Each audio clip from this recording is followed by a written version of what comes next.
J'ai ainsi vécu Séoul sans personne avec qui parler véritablement jusqu'à une panne dans le désert du Sahara. Il y a 6 ans, quelque chose s'était cassé dans mon moteur. Et comme je n'avais avec moi ni mécanicien, ni passagers, je me préparais à essayer de réussir. Tout seul, une réparation difficile. C'était pour moi une question de vie ou de mort. J'avais à peine de l'eau à boire pour 8 jours. Le premier soir, je me suis donc endormi sur le sable, à 1000 milles de toute terre habitée.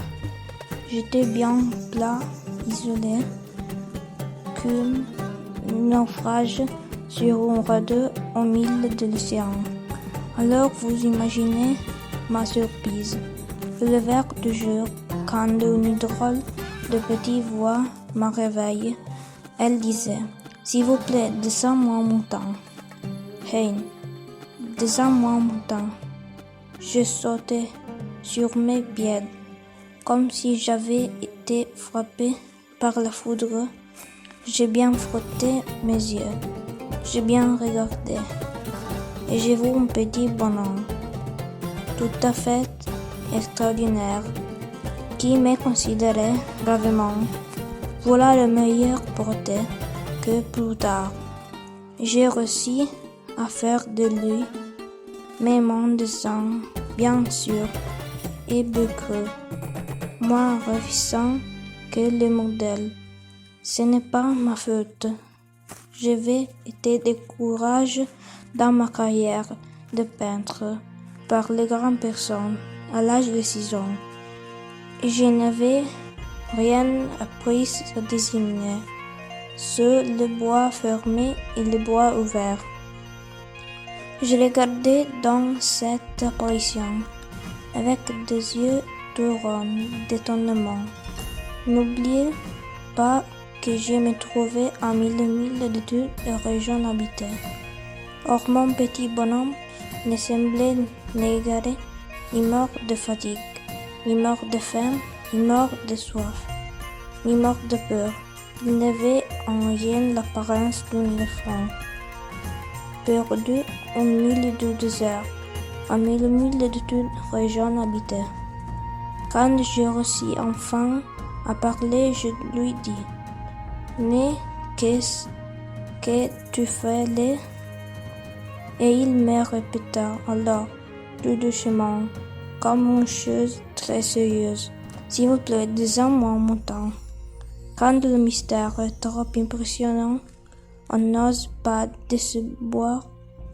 Aussi absurde qu'elle a semblé à 1000 milles de tout l'endroit habité, en danger de mort.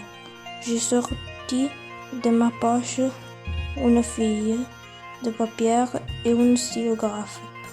Mais je me rappelais alors que j'avais surtout étudié la géographie, l'histoire, le calcul et la grammaire.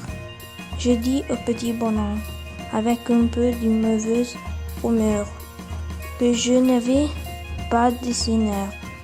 Il me répondit: « Ce n'est fait de rien, descends-moi en montant. » Comme je n'avais jamais dessiné un mouton, je refis pour lui l'un de deux seuls dessins dont j'étais capable, celui du bois fermé. Et je fus stupéfait d'entendre le petit bonhomme me répondre: « Non, non, je ne veux pas d'un éléphant dans un bois. Un bois, c'est très dangereux. Un éléphant, c'est très encombrant. C'est moi, tout petit, j'ai besoin d'un mouton. Descends-moi un mouton. » Alors je descendais. Il regarde attentivement, puis: « Non, celui-là déjà très malade. Pas un autre. » Je descendais. Mon ami sourit gentiment, avec indulgence. « Tout va bien. Ce n'est pas un mouton, c'est un bélier, il a des cornes. » Je refis donc encore un dessin, mais il fut refusé, comme les précédents. Celui-là est un peu vieux. Je vois un mouton qui veut longtemps. Alors je fus de patience. Comme j'avais hâte de commencer le démontage de mon moteur, je griffonnais ce dessin-ci et je lançais. Ça, c'est la chaise. Le mouton que tu veux est dedans. Mais je fus bien surprise de voir immobilière le visage de mon jeune juge. C'est tout à fait comme ça que je le voulais. Crois-tu qu'il fait beaucoup d'herbe ces moutons? Pourquoi? Parce que chez moi c'est tout petit. Ça suffira sûrement. Je t'ai donné un tout petit mouton. Il pencha la tête vers le dessin. Pas si petit que ça, tiens. Il s'est endormi. Et c'est ainsi que je fis la connaissance du petit prince.